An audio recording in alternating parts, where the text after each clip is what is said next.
I stood in my parents' living room during Thanksgiving dinner, watching my older brother Derek and his wife Chloe openly mock my wife Emma for being a simple country girl who grows vegetables and raises chickens.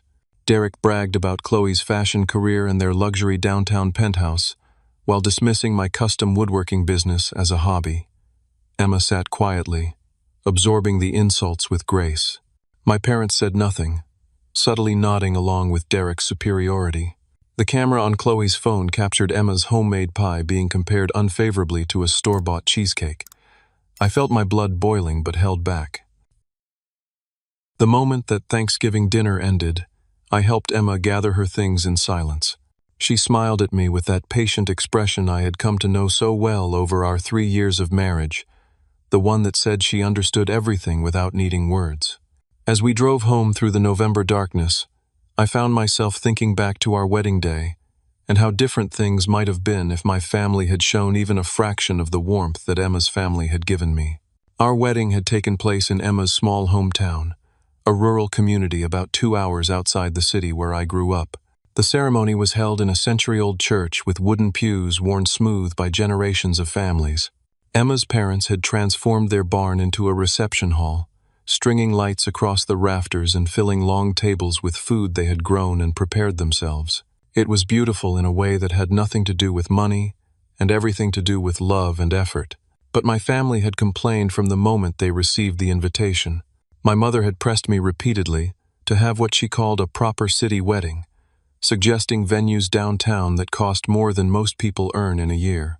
When I explained that Emma and I wanted something meaningful rather than expensive, my mother's face had tightened with barely concealed embarrassment.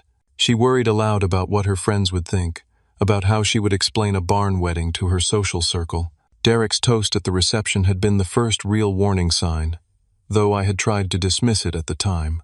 He stood up with a glass of champagne, his smile just a little too wide, and delivered what sounded like compliments but landed like insults. He joked about Emma teaching me to milk cows and suggested I would soon be trading my tools for a pitchfork. People laughed, but it was the uncomfortable kind of laughter that fills awkward silences. Emma's father, a quiet man named Tom with calloused hands and kind eyes, had simply looked down at his plate. Emma's parents were everything my family was not. Tom and his wife Patricia ran a modest vegetable farm that had been in their family for generations. They sold produce at a roadside stand during the growing season and spent their winters planning and preparing for the next year. They lived in a simple farmhouse with a wraparound porch, where Patricia grew flowers in the summer and Tom built birdhouses in his workshop during the winter months. They were warm, genuine people who measured success by the health of their soil and the strength of their community relationships. I had fallen in love with Emma precisely because she embodied those same values. We met at a farmer's market where she was selling vegetables and homemade preserves. I had been there looking for reclaimed wood for my furniture projects, and we struck up a conversation that lasted 3 hours. She knew the Latin names of plants, could identify birds by their calls, and spoke about sustainability and land stewardship with a passion that made my heart race. Her hands were strong from work, her laugh was genuine, and she did not care about impressing anyone. When Emma and I started looking for a place to build my woodworking workshop, her family had helped us find the perfect spot. It was 10 acres of gently rolling land with mature oak trees and a small creek running through one corner. The property had good road access but felt private and peaceful. Tom had known the area well and had introduced us to the owner, helping us negotiate a fair arrangement. I built my workshop there, a large timber frame building that I designed and constructed myself with help from Emma's father and brothers. My custom furniture business had grown steadily over 3 years. I specialized in handcrafted pieces using traditional joinery techniques and locally sourced hardwoods. Each table, chair, or cabinet took weeks or even months to complete, but my clients appreciated the artistry and were willing to wait. I had orders backed up for 6 months and had recently been featured in a regional design magazine. The work was demanding but deeply satisfying, and the business generated a comfortable income. But my family dismissed it all as blue-collar work, as if creating something beautiful with my hands was somehow less valuable than pushing money around on computers. Derek worked in finance, something to do with investment portfolios and leveraged assets that he explained in ways designed to make others feel ignorant. He and Chloe lived in an expensive high-rise apartment downtown, all glass and steel and minimal furniture that probably cost more than it was worth. My parents constantly compared us, always with Derek coming out ahead. At family gatherings, they would ask Derek about his latest deals and investments, leaning forward with interest and pride. When they turned to me, the questions were perfunctory, and they usually changed the subject before I could answer in any detail. My mother would mention Derek's accomplishments to her friends while glossing over what I did for a living, as if she could not quite figure out how to make woodworking sound impressive. The comparisons extended to our wives as well. Chloe worked in fashion marketing for a boutique agency, planning events and managing social media for clothing brands. She dressed in sharp, expensive outfits and spoke in the casual, name-dropping way of someone constantly trying to prove they belonged in elite circles. My mother adored her, frequently commenting on Chloe's style and sophistication. Emma, by contrast, preferred jeans and simple shirts, her hair usually pulled back in a practical ponytail. She spent her free time in her vegetable garden or tending to the small flock of chickens we kept for eggs. She canned tomatoes and pickles, baked bread from scratch, and was taking online courses in agricultural business management. But my family saw only a country girl playing farmer, someone who had not learned to dress properly or appreciate the finer things. The disrespect had been building for years, but it reached a new low at a family dinner 6 months before that terrible Thanksgiving. Derek had chosen an expensive restaurant downtown, the kind of place where the menu had no prices and the portions were absurdly small. We sat at a large table, and the conversation flowed around wines and vacation destinations and fashion trends. Emma participated when she could, but the topics were deliberately chosen to exclude her. At one point, I excused myself to use the restroom. On my way back, I passed near where my mother stood, talking to one of her friends who had stopped by the table. I heard my mother's voice clearly, pitched in that tone of confidential complaint. "I just do not know what Robert was thinking," she said. "I mean, she is a sweet girl, but so plain. And this whole farming thing, I keep hoping it is just a phase. I tell people he is in custom furniture design because I cannot bear to say he is a woodworker. It sounds so blue-collar." Her friend made sympathetic noises, and my mother continued. "And now Derek is doing so well, engaged in real business, real success. I just wish Robert had shown the same ambition." I stood frozen for a moment, the words landing like physical blows. When I returned to the table, my mother smiled at me as if nothing had happened. I said nothing then, but later when I confronted her privately, she waved it off as a joke, claiming I had misunderstood or was being too sensitive. My father backed her up, suggesting I was overreacting. That night, driving home with Emma, I realized that my family's disrespect was not going to change. It was not a misunderstanding or a temporary problem. It was who they were, how they saw the world. They measured worth by status symbols and social positioning, and by their metrics, Emma and I would always come up short. Emma had simply squeezed my hand and said she loved me for who I was, not for what my family thought of me. But I saw the hurt in her eyes, the hurt she tried so hard to hide. 6 months passed, and Derek's displays of wealth became increasingly flashy. He bought a new luxury car, some German model with a price tag that could have funded a small business. He posted pictures on social media constantly, showing off restaurant meals, designer purchases, and weekend getaways to expensive resorts.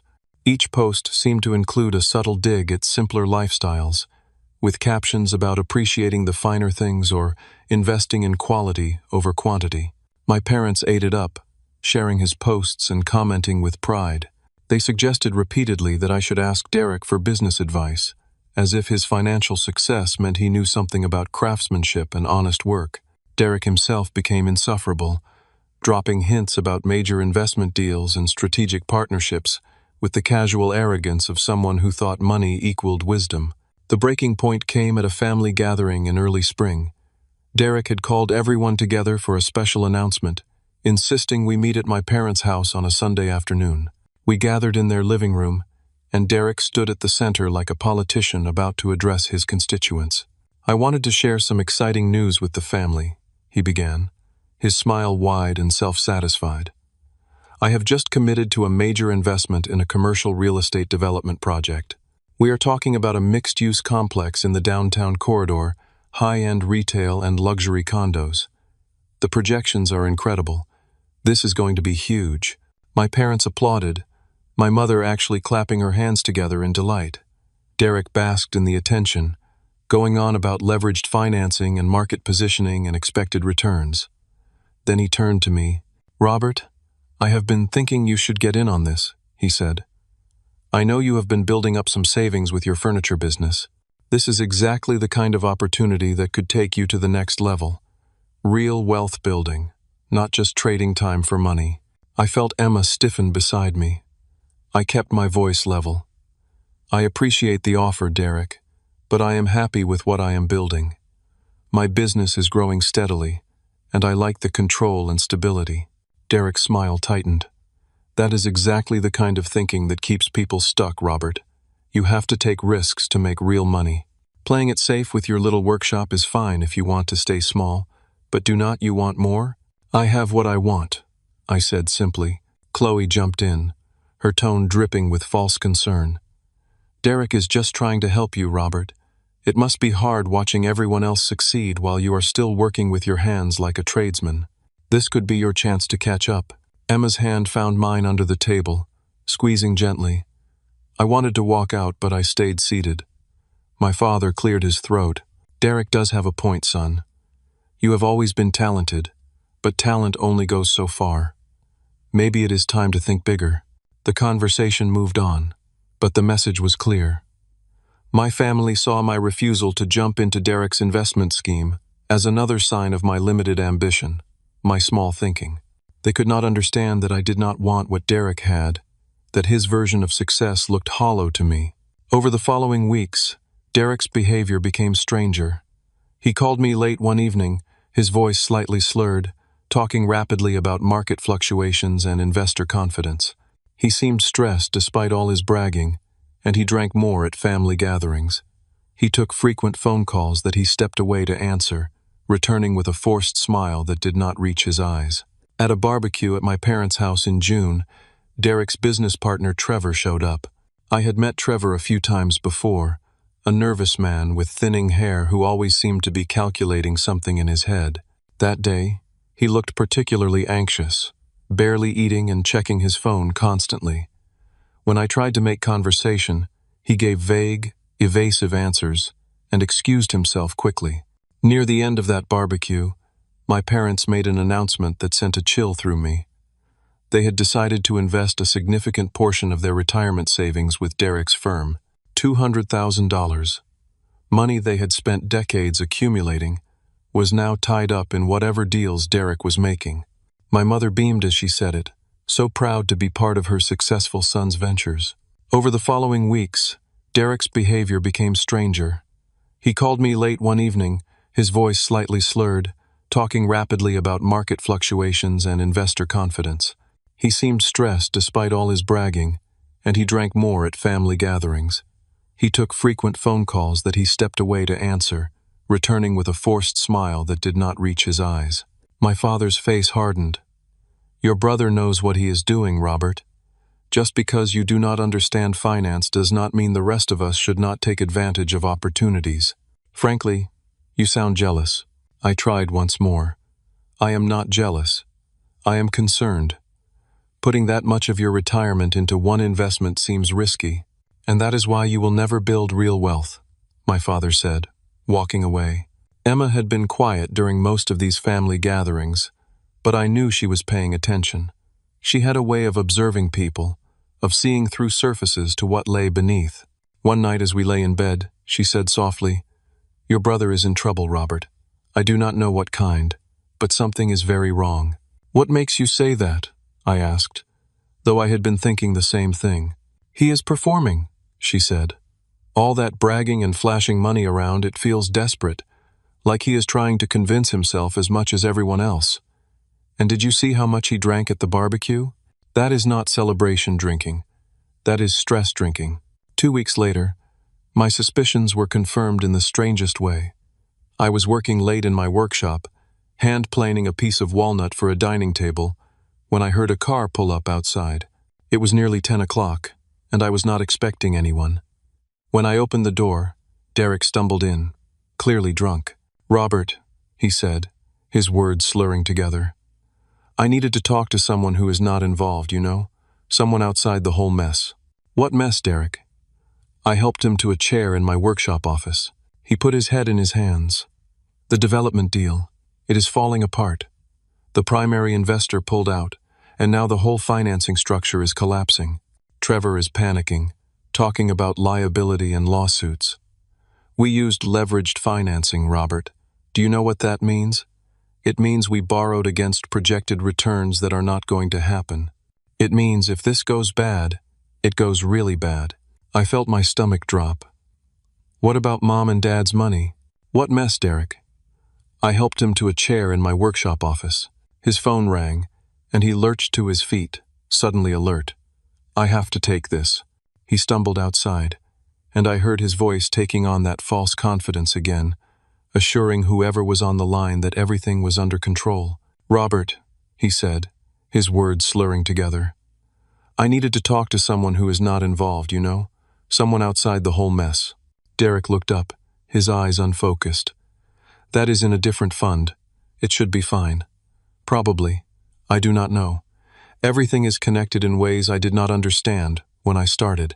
Trevor handled the complex structures, and now I am realizing I do not fully understand my own investments." "I was not being smart," I said. "I just knew I did not understand what you were doing, and I do not gamble with money I cannot afford to lose." The next day, I called Derek to check on him and to ask about our conversation. He denied that anything was wrong, his voice tight and defensive. "I was drunk, Robert. I was talking nonsense. Everything with the development is fine. Better than fine. Do not worry about things you do not understand." But I did worry, and I knew Emma was right. My brother was in serious trouble, and the whole family was about to find out just how serious it was. 2 months later, in late August, I was in my workshop when I took a break to check the news on my phone. A headline caught my eye immediately. "Major downtown development project. Declares bankruptcy. Investors face losses." My hands went cold as I read the article. The development Derek had been so excited about had collapsed spectacularly. The piece detailed a complex web of over-leveraged financing, cost overruns, and mismanagement. Several investment firms were named, and Derek's company was prominently featured. The article mentioned lawsuits already being filed by investors who claimed they had been misled about the risks. I tried calling Derek immediately, but the call went straight to voicemail. I tried 3 more times over the next hour with the same result. I texted him, asking if he was okay and if there was anything I could do. No response. I called my parents, but they did not answer either. Emma came out to the workshop when she saw my face. I showed her the article, and she read it carefully, her expression grave. "This is what he was worried about that night," she said. "This is the collapse he was afraid of." "My parents have money in his firm," I said, the full weight of it hitting me. $200,000. Emma was quiet for a moment. "Let's wait and see what happens. Maybe it is not as bad as it seems." But it was worse. Much worse. 3 days later, my phone rang at 6 in the morning. It was my mother, and she was nearly hysterical. "Robert, you need to come to the house right now. It is Derek. Everything is falling apart. Your father and I need you here." We dressed quickly and drove to my parents' house. When we arrived, the scene was chaotic. My mother was crying in the kitchen. My father sat at the dining room table with papers spread everywhere, his face gray. Derek slumped in a chair in the living room, looking like he had not slept in days. Chloe sat beside him, her makeup smeared from crying. My father explained the situation in a hollow voice. Derek's investment firm was being sued by multiple clients for misrepresentation and breach of fiduciary duty. The development project's bankruptcy had triggered a cascade of problems because Derek had used something called cross-collateralization, tying multiple investments together. When one failed, it pulled others down with it. Derek had leveraged everything. He had taken out loans against his penthouse to invest more money into deals that were now worthless. His personal assets were tied up in guarantees he had made to secure financing. Chloe's income had dried up because her fashion company had let her go, worried about the association with the scandal. They were facing foreclosure on their penthouse, and my parents' retirement money was gone. Not all of it, but most of it. Of the $200,000 they had invested, they might recover $20,000 or $30,000 if they were lucky. The rest had vanished into the wreckage of Derek's collapsed empire. My mother could barely speak through her tears. "We are going to lose everything. We will have to sell the house. Your father cannot retire. We are back to where we were 30 years ago." Derek sat motionless, not defending himself, not explaining. He just stared at the floor while Chloe cried beside him. My father looked at me with an expression I had never seen before, something desperate and demanding. "Robert, we need your help.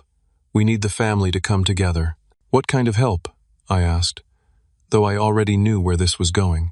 "Derek needs $350,000 to settle his most urgent debts and legal issues," my father said. "If he can settle quickly, he can avoid criminal charges and maybe save something from this. Your mother and I do not have it." We gave him everything we could. There was a long silence. Emma stood beside me, her presence steady and calm. "And you want me to provide that money?" I said quietly. "You have your business," my mother said, her voice rising. "You have the property, the workshop. You could sell it or take out loans against it. Derek is your brother. This is what family does. We help each other." I felt like I had been punched in the stomach. They wanted me to destroy everything I had built, to gamble my entire livelihood on bailing out Derek's reckless mistakes. "I worked for years to build that business," I said, keeping my voice level. "I built every part of that workshop with my own hands. The business supports Emma and me. You are asking me to risk everything."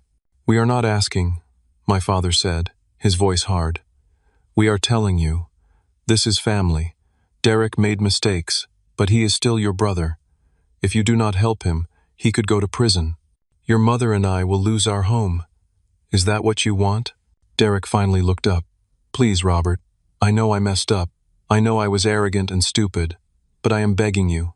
I will pay you back, I swear. I just need help getting through this." Chloe wiped her eyes and looked at me. "You always kept things small and safe. You never took risks. Well, now your family needs you to step up for once. Emma probably wants to keep the money for her farm fantasies, but this is bigger than that." The comment about Emma cut through everything else. I felt Emma's hand on my arm, gentle but firm, keeping me grounded. "How much exactly does Derek need?" I asked. My father shuffled papers. $350,000 would cover the most urgent settlements and legal fees. It would give him breathing room to reorganize and figure out what comes next. The number was staggering. It was more than my business was worth in terms of cash value. I would have to sell the property, liquidate equipment, destroy years of work. "I am not going to do that," I said quietly. The room exploded. My mother started crying harder, accusing me of abandoning the family. My father stood up, his face red, saying I was not the son he raised. Derek put his head in his hands. Chloe's expression turned hateful. "You are really going to let your brother go to prison?" my mother shouted. "You are going to let us lose everything? After all we did for you, raising you, supporting you?" "You never supported me," I said, my voice still calm but firm. "You dismissed everything I did. You mocked my wife. You treated my business like it was a hobby. And now you want me to throw it all away to fix Derek's mistakes." "They were not just mistakes," my father said. "He took risks. That is what successful people do. You were always too afraid to take risks, and now you are using that as an excuse to abandon your family." I looked at Derek. "Tell me the truth. If I give you this money, what are the chances you actually recover? What are the chances this is not just throwing good money after bad?" Derek could not meet my eyes. That told me everything I needed to know. "I am not destroying my life to delay the inevitable," I said. "Derek made his choices. He has to face the consequences." My mother stood up, her face twisted with anger and disappointment. "If you do not help, I will never forgive you. You are choosing money over family. You are choosing that woman and her dirt and chickens over your own blood." That was when Emma, who had been silent through the entire exchange, spoke for the first time. "That woman has a name," she said quietly. Her voice was calm, but there was steel in it. "And before you keep talking about Robert's money and property, I think you should know exactly whose land his workshop sits on." The room went quiet at Emma's words. Everyone turned to look at her. She stood beside me, her posture relaxed but her eyes sharp and clear. I felt a moment of confusion myself. I knew the land had been a gift from her family, but I sensed there was more to this than I had understood. "What are you talking about?" Chloe said, her voice dripping with disdain. "Nobody cares about your little farm property arrangements." Emma smiled, but it was not a warm smile. "Derek, do you remember when Robert was looking for property for his workshop? Do you remember me telling you that my family helped you find the perfect spot?" Derek looked confused, his exhausted brain struggling to keep up. "Yeah, I guess. You knew the area, or something." "We did not just know the area," Emma said. "My family owns the area. The 10 acres where Robert's workshop sits, that land belongs to my family. We gave it to Robert as a wedding gift. No mortgage, no payments. Just a gift." I saw my parents exchange glances. My mother's mouth opened slightly. This was clearly news to them, Emma continued, her voice still calm and measured. "My family has owned land in that region for 4 generations. We have over 300 acres total. Some of it is the farm where I grew up, where my parents still live. Some of it is woodland that we maintain for conservation. And some of it, like the parcel we gave Robert, we hold for family use." Chloe let out a dismissive laugh. "So your family has some land. That does not change anything. Robert still needs to help Derek." "I am not finished," Emma said, and something in her tone made Chloe's mouth snap shut. "You have all spent years looking down on my family because we run a farm stand and live simply. You made jokes about vegetables and chickens. You suggested I needed to dress better, to fit in with your sophisticated lifestyle. You treated me like I was some ignorant country girl who did not understand the real world." My mother had the grace to look uncomfortable, though she said nothing. Emma pulled out her phone and opened a folder. "While you were all focused on appearances and status, my family was building something real. Our farm stand is not just a little roadside operation. It is part of a larger, sustainable agriculture business. We lease parcels of our land to organic food suppliers. We have contracts with 3 major grocery chains for specialty produce. My father manages over 100 acres of productive farmland that generates substantial income every year." She turned her phone to show a document. 2 months ago, a commercial developer approached my family. They wanted to buy 120 acres of our land on the eastern boundary. Their offer was $2.3 million. The number hung in the air like a thunderclap. My father's face went pale. My mother's hand flew to her mouth. Derek looked up, his expression stunned. Even I was shocked. I had known Emma's family had land, but I had not realized the scope of their holdings or their value. "My parents called a family meeting to discuss the offer," Emma continued. "Robert and I drove out to the farm, and we all sat around the kitchen table. My father, my mother, my 2 brothers, Robert, and me. We talked about what the money could do, about opportunities and investments, and we decided to turn it down." She looked directly at my mother. "We turned down $2.3 million because we valued keeping the land in the family more than we valued the money. We wanted to preserve it for the next generation, to keep it available for family members who might need it, like we did for Robert when he needed space for his workshop." Chloe was staring at Emma like she was seeing her for the first time. "You turned down $2 million to keep empty land?" "It is not empty," Emma said patiently. "It is forest and meadow, habitat for wildlife, watershed protection for the creek that runs through it. It has value beyond money. But that is a concept your family seems to struggle with." My father found his voice. "Emma, if your family has that kind of wealth, surely you understand how important it is to help Derek. You could help us, and barely feel it." Emma shook her head slowly. "No, Mr. Patterson, you are missing the point. My family has resources because we built something real, something sustainable. We did not chase get-rich-quick schemes or gamble with money we could not afford to lose. We worked hard, lived within our means, and made careful decisions. That is how you build real wealth. She looked at Derek. You mocked Robert for working with his hands, for building furniture instead of playing with investments.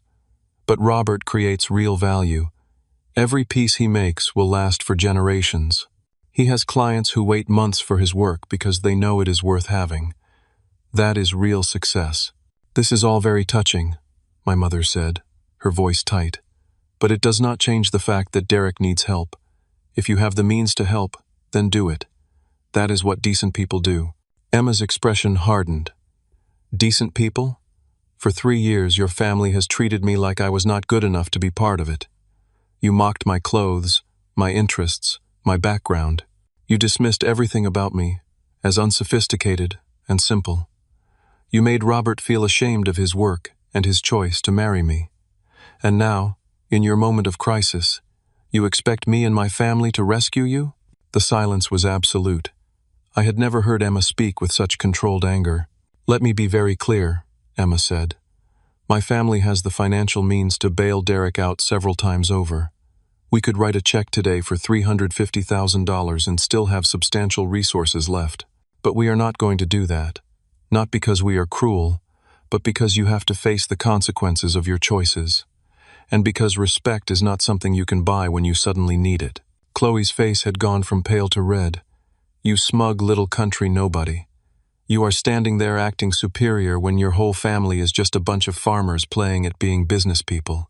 And yet we are not the ones facing bankruptcy and lawsuits, Emma said evenly. We are not the ones who gambled away our future on leveraged investments we did not understand. My family may be farmers, but we understand the value of hard work, of building slowly and sustainably. Those are lessons your family could benefit from learning. My father tried a different approach. Emma, please, think about Robert. This is his family. His brother could go to prison. His parents could lose their home. Can he really live with that? Emma looked at me, and I saw the question in her eyes. I took her hand and spoke to my father directly. I can live with it, I said, because Derek's problems are not my fault, and destroying my business will not solve them. All it will do is drag me down too. Emma and I have worked too hard to build our life to throw it away on a crisis that Derek created. Derek finally spoke, his voice hoarse. Robert, I am sorry. I am sorry for how I treated you. And Emma, I am sorry for being arrogant. I am sorry for the mess I made, but I am still your brother. Does that mean nothing? It means a lot, I said. It means I do not want to see you in prison. It means I hope you find a way through this.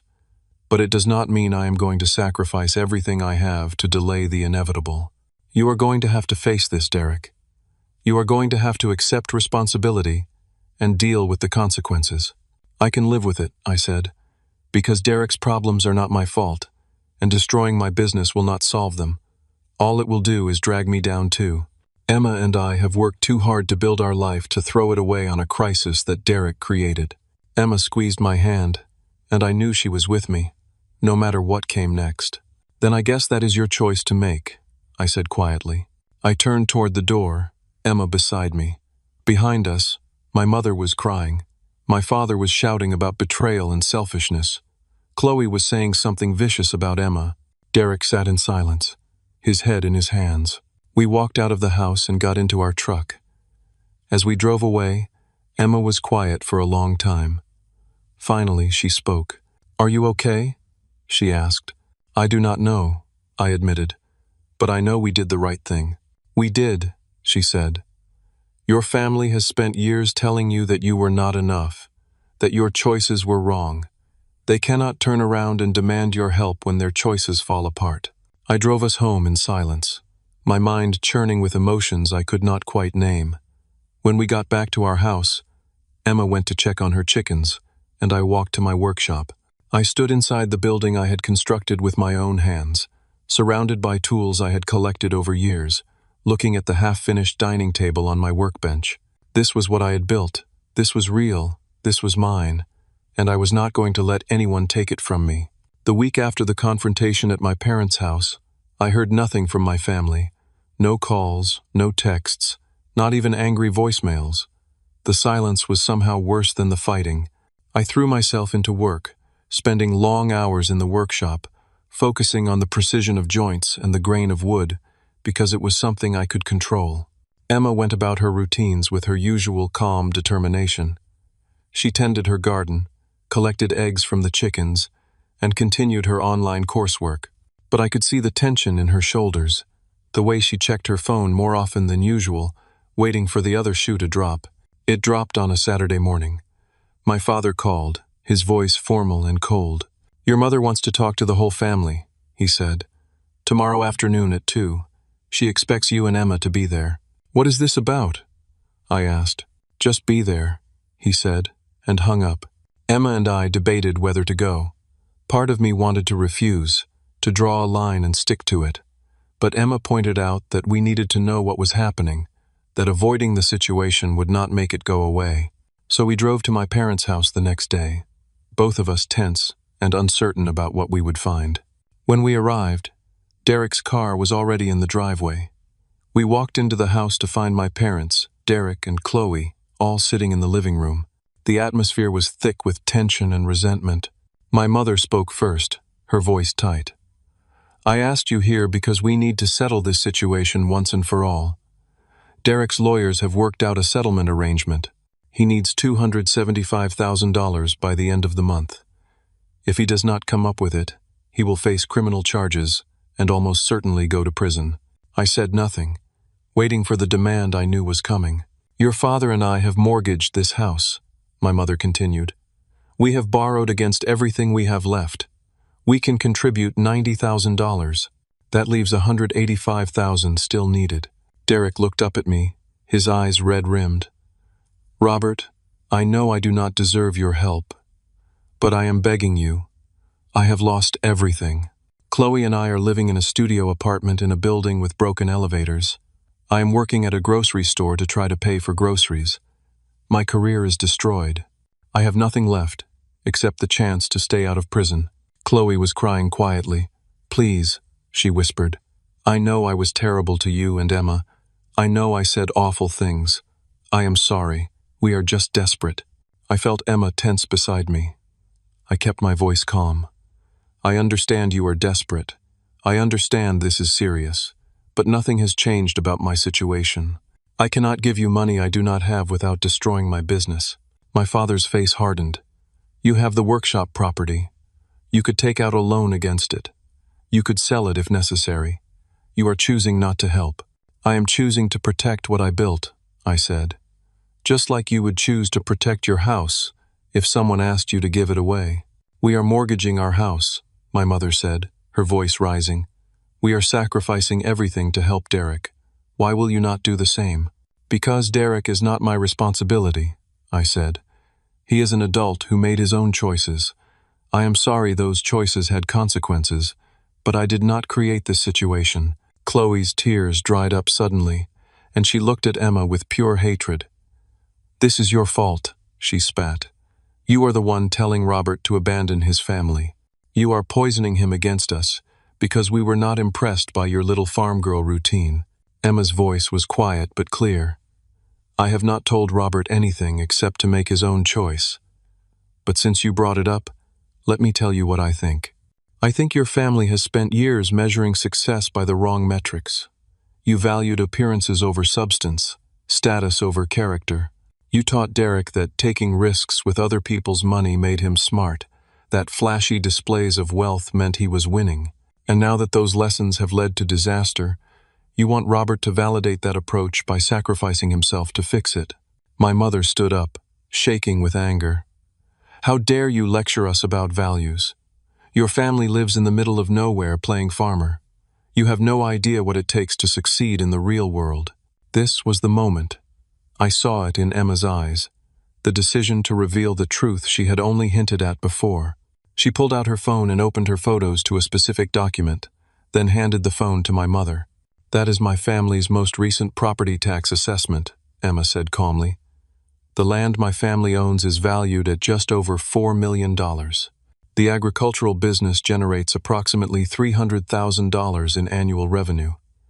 I finished my MBA in agricultural business management last month. I have been managing my family's commercial leasing contracts for the past year, while also helping Robert with his business accounting and planning. My mother stared at the phone screen, her face going from red to white. She handed the phone to my father without a word. He looked at it, then looked at Emma as if he had never seen her before. "You see," Emma continued, "while you were all looking down on me for growing vegetables and raising chickens, I was building a career in sustainable agriculture and land management. While you were mocking my simple clothes and lack of interest in fashion, I was studying business strategy and financial planning. You assumed I was ignorant and unsophisticated because I chose to live close to the land instead of in a high-rise apartment." Chloe grabbed the phone from my father and stared at the screen. "This cannot be real," she whispered. "It is very real," Emma said. "The property where Robert's workshop sits is worth approximately $500,000 on its own. We gave it to him free and clear because that is what families do when they actually value each other. My parents wanted Robert to have a place where he could build his dream without the burden of mortgage payments or rent." Derek was staring at Emma with his mouth slightly open. "The 10 acres, he said slowly. "You own the 10 acres. My family owns it," Emma corrected, "and we chose to give it to Robert because we saw his talent, his dedication, his integrity. We saw someone worth investing in, not because of his potential to make money, but because of his character." My mother sank back into her chair. "You let us think you were just a simple farm girl." "I never lied about anything," Emma said.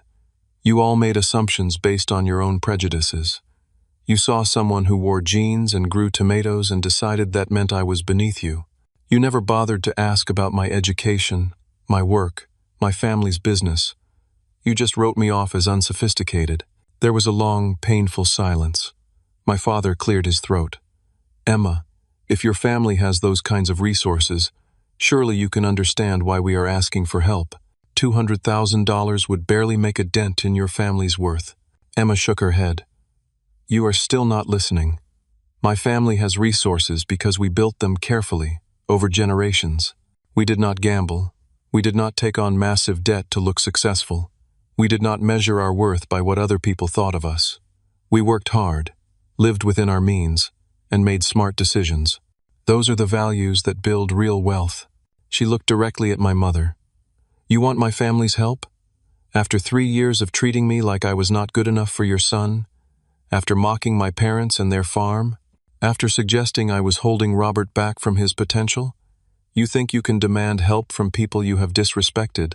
Chloe made one last attempt, her voice desperate. "Please, Emma, I know I was wrong. I know I was terrible to you. But Derek could go to prison. Does that mean nothing to you?" Emma's expression softened slightly, but her voice remained firm. "It means I feel sad for him. It means I hope he finds a way forward. But it does not mean my family is going to rescue him from the consequences of his choices. Derek needs to face what he did, to take responsibility, to rebuild from the ground up. That is the only way he will actually learn and change." I watched my brother's face as Emma spoke. Something shifted in his expression, a kind of resignation mixed with the first glimmer of real understanding. "She is right," Derek said quietly. Everyone turned to look at him. "Emma is right. I have been running from consequences my whole life. When I made bad investments, I doubled down instead of admitting I was wrong. When the development started falling apart, I hid it instead of facing it. And now I am sitting here expecting Robert to save me, just like I expected Mom and Dad to always make everything okay." He looked at me directly for the first time. "I do not deserve your help, Robert. I have been a terrible brother. I mocked your work because I was jealous that you actually built something real while I was just shuffling money around and pretending to be successful. I was mean to Emma because she was everything Chloe was not, genuine and grounded, and that threatened the image I was trying to maintain." Chloe started to protest, but Derek held up his hand. "No, Chloe, we both know it is true. We were so busy looking successful that we forgot to actually be successful. We cared more about what people thought than about building something that mattered." My mother was crying silently. My father sat with his head bowed, looking older than I had ever seen him. Derek stood up slowly. "I am going to figure this out on my own. I will take whatever plea deal my lawyer can get. I will serve time if I have to. I will work whatever job I can find and pay back what I owe. but I am done asking other people to fix my mistakes. He walked over to me and extended his hand. I am sorry, Robert. For everything. You deserved better from me. I shook his hand, not sure what to say. Derek turned to Emma. And I am sorry to you, Emma. You tried to be kind to my family even when we did not deserve it. Thank you for that. Emma nodded, accepting his apology with grace. As Derek and Chloe gathered their things to leave, my mother finally spoke. This is not over, she said, but her voice lacked conviction. She was starting to understand that her leverage was gone, that the world she thought she knew had shifted beneath her feet. The weeks following that confrontation brought a cascade of changes. Derek pleaded guilty to several counts of financial mismanagement and accepted a settlement that would keep him out of prison, but left him bankrupt and banned from working in finance for 10 years. He and Chloe moved into a small one-bedroom apartment in a working-class neighborhood, and Derek took a job as an assistant at a financial planning firm, doing basic administrative work for a fraction of what he once earned. My parents had to sell their house. The mortgage they had taken out, combined with their lost retirement savings, made it impossible to keep the place they had lived in for 25 years. They moved into a modest townhouse, and both took part-time jobs to supplement their reduced income. My father worked at a hardware store, my mother at a department store. The fall from their comfortable life was hard and humbling. I heard these updates in bits and pieces, mostly from Derek himself. 2 months after the confrontation, he started calling me occasionally, brief conversations where he updated me on his situation and asked about my work. The calls were awkward at first, stilted and formal, but gradually they became more natural. He never asked for money or help, just talked like a brother trying to rebuild a relationship he had damaged. 3 months after everything fell apart, Derek showed up at my workshop on a Saturday morning. I was surprised to see him, but I invited him in. He looked around at the space with genuine interest, running his hand along a walnut table I was finishing. "This is beautiful work," he said. "I do not think I ever really looked at what you do before. I just dismissed it as manual labor. But this is art." The weeks following that confrontation brought a cascade of changes. Derek pleaded guilty to several counts of financial mismanagement and accepted a settlement that would keep him out of prison, but left him bankrupt and banned from working in finance for 10 years. He and Chloe moved into a small one-bedroom apartment in a working-class neighborhood, and Derek took a job as an assistant at a financial planning firm, doing basic administrative work for a fraction of what he once earned. "I was wondering," Derek said, his voice uncertain, "if maybe you could teach me some basic woodworking. I am not looking for a job or anything. I just want to learn something real, something where I create value instead of just moving it around." I studied my brother's face. He looked tired and older, but there was something different in his eyes. The arrogance was gone, replaced by genuine humility. "I would like that," I said. So Derek started coming to my workshop on weekends. I taught him basic skills: how to measure and cut accurately, how to read the grain of wood, how to use hand tools. He was terrible at first, frustrated by his own lack of coordination and patience. But he kept showing up, kept trying, kept learning. One Saturday, while we were working together, Derek brought up Chloe. "She is different now," he said. "We both are. Losing everything. It stripped away all the pretense. We had to figure out who we actually are when we are not performing success." "How is she doing?" I asked. "Better than I expected," Derek admitted. "She found a job at a small boutique, helping them with their window displays and social media. She makes a third of what she used to earn, but she actually seems happier. She comes home and talks about the work like it matters, like she is contributing something real." He paused, measuring a board. "The other night we were eating dinner, leftovers from a meal we cooked together in our tiny kitchen, and Chloe said something that hit me hard. She said this was the first time in years she felt like herself, like she did not have to pretend to be someone she was not. I knew what he meant. I had seen that same authenticity in Emma from the day I met her. Emma herself was watching Derek's transformation with cautious optimism. She and Chloe had started talking occasionally, brief conversations that were tentative but honest. Chloe had apologized to Emma formally, a real apology that acknowledged specific hurtful things she had said and done. Emma had accepted it with her characteristic grace. My parents were slower to change. My mother still struggled with anger and resentment, feeling that I had abandoned the family when they needed me most. But my father had started coming to the workshop too, not to learn woodworking but just to talk. He would sit on a stool in the corner and watch me work, and gradually he started opening up about his own regrets. "I pushed Derek to be something he was not ready for," my father said one evening. "I put all this pressure on him to be successful, to make me proud, and I never taught him the value of failure or the importance of building slowly. I taught him that what mattered was how things looked, not how they actually were." He looked at me with tears in his eyes. "And I ignored you because you did not fit the image I had of success. You were building something real, something sustainable, and I dismissed it because it was not flashy.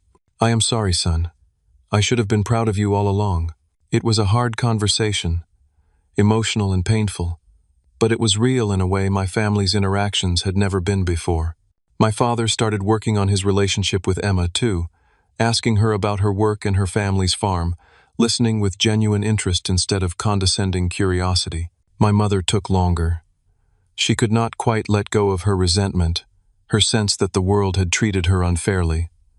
But one afternoon, she called and asked if she could come over to our house. Emma and I agreed, both nervous about what she might say. She arrived carrying a small plant, a tomato seedling in a plastic pot. "I remembered Emma talking about growing vegetables," she said stiffly. "I thought maybe she could show me how. I have a little space on my patio at the townhouse." Emma's face lit up, and she took my mother out to the garden. I watched from the kitchen window as Emma showed her how to check the soil, how to identify healthy growth, how to support the plant as it grew. My mother listened carefully, asking questions, getting her hands dirty for perhaps the first time in decades. When they came back inside, my mother's posture was different, less rigid and defensive. She looked at me and said, simply, "I am sorry. I was wrong about a lot of things. I am trying to learn better." It was not everything, but it was a start. The biggest change came from Derek himself. 6 months after his world collapsed, he came to Sunday dinner at our house, a tradition Emma had started as a way to slowly rebuild family connections. Derek, Chloe, my parents, and sometimes Emma's parents all gathered around our table for simple meals and honest conversation. That particular Sunday, after we had finished eating, Derek asked if he could say something to everyone. We all turned to listen. "I have been thinking a lot about what happened," he said, "about the choices I made and why I made them. And I realized that I spent years chasing something that was not real. I wanted people to think I was successful more than I wanted to actually be successful. I wanted the appearance of wealth more than I wanted the substance of it." He looked at Emma. "Emma, your family has real wealth because they built it on a foundation of hard work and careful choices. Robert has real success because he creates value that lasts. I had nothing real, just leverage and debt and performance. And when it all fell apart, there was nothing underneath to catch me because I had never built anything solid." He turned to me. "Robert, I do not expect you to forgive me completely, not yet. But I want you to know that refusing to bail me out was the best thing you could have done for me. If you had given me that money, I would have learned nothing. I would have thought I could keep taking risks with other people's resources, and someone would always save me. You forced me to face what I did, and that is the only reason I am becoming a better person." Chloe reached for his hand. "We are both becoming better people," she said. "This has been horrible and humbling and painful, but it has also been honest. We know who we are now. We know what matters." My mother wiped her eyes. My father nodded slowly. Emma smiled, that warm, genuine smile that had made me fall in love with her years ago. Later that night, after everyone had left, Emma and I sat on our porch watching the sunset. She leaned against me, and I put my arm around her shoulders. "Your family is healing," she said softly. "Because you showed them what real values look like," I replied. She shook her head. "No, because they were willing to learn. That takes courage." I thought about my brother learning woodworking, my father learning to listen, my mother learning to grow tomatoes. I thought about all the ways pride and pretense had damaged my family, and all the ways humility and honesty were slowly rebuilding it. "Thank you," I said to Emma, "for standing with me, for being who you are, for not letting them convince you that you were less than you are." She turned and kissed me. "I never doubted what we have. I just hoped your family would someday see it too."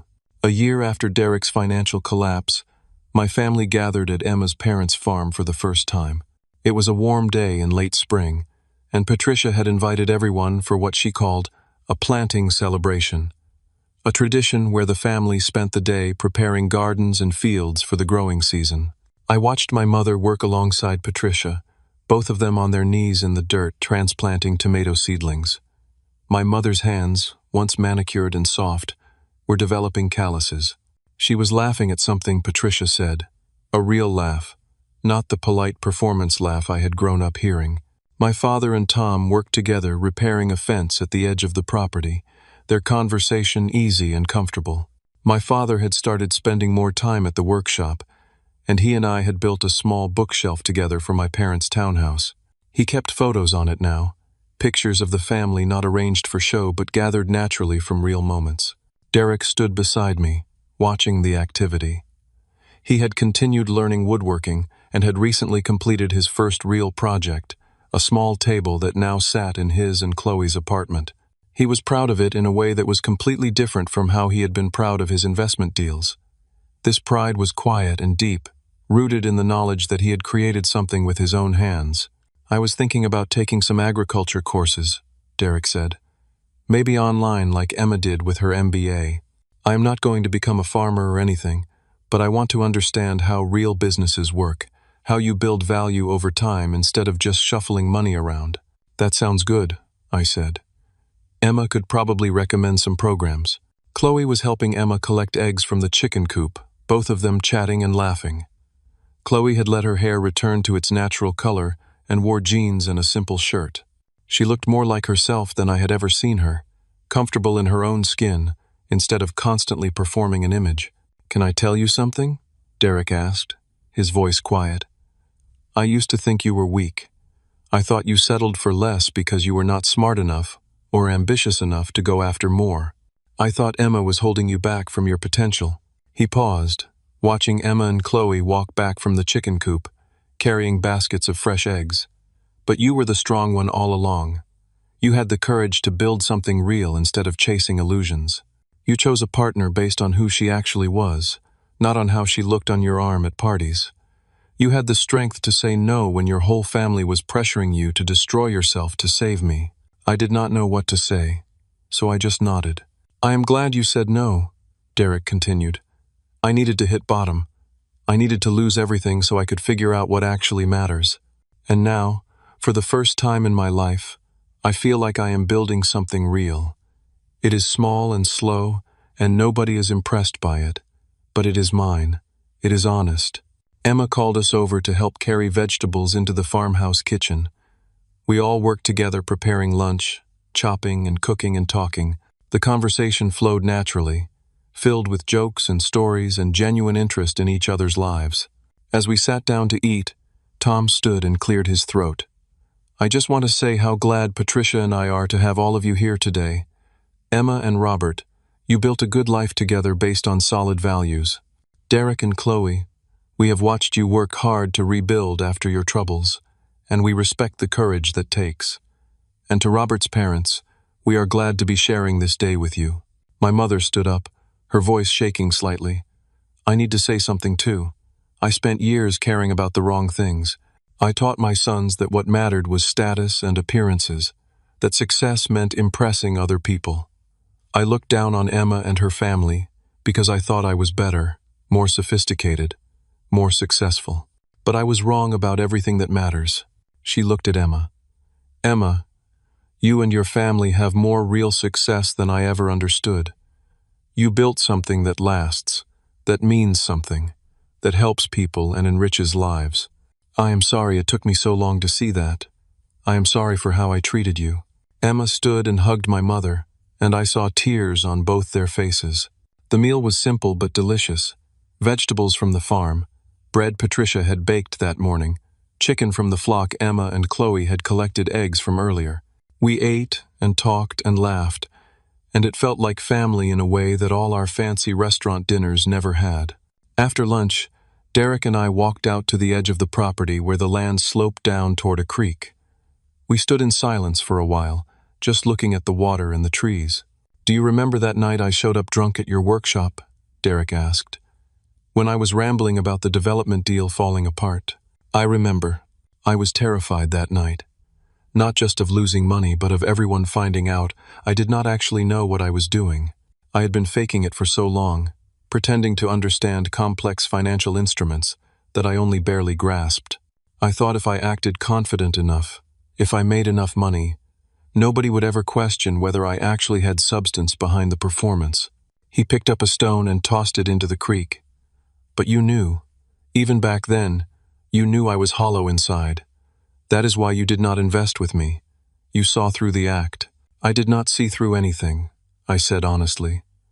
"I just knew I did not understand what you were doing, and I was not willing to gamble on something I did not understand." "That is wisdom," Derek said. "Real wisdom, knowing your own limitations and working within them. I thought wisdom was about taking big risks and betting everything on high returns. But real wisdom is about building slowly, learning constantly, and never pretending to know more than you do." We walked back to the farmhouse together. On the porch, I saw Emma sitting with Patricia, both of them shelling peas and talking quietly. My father and Tom were examining a piece of farm equipment, my father asking questions and Tom explaining patiently. Chloe and my mother were washing dishes together in the kitchen, visible through the window. This was what family was supposed to look like. Not performances and competitions, not status displays and one-upmanship, but people working together, learning from each other, building something together that mattered.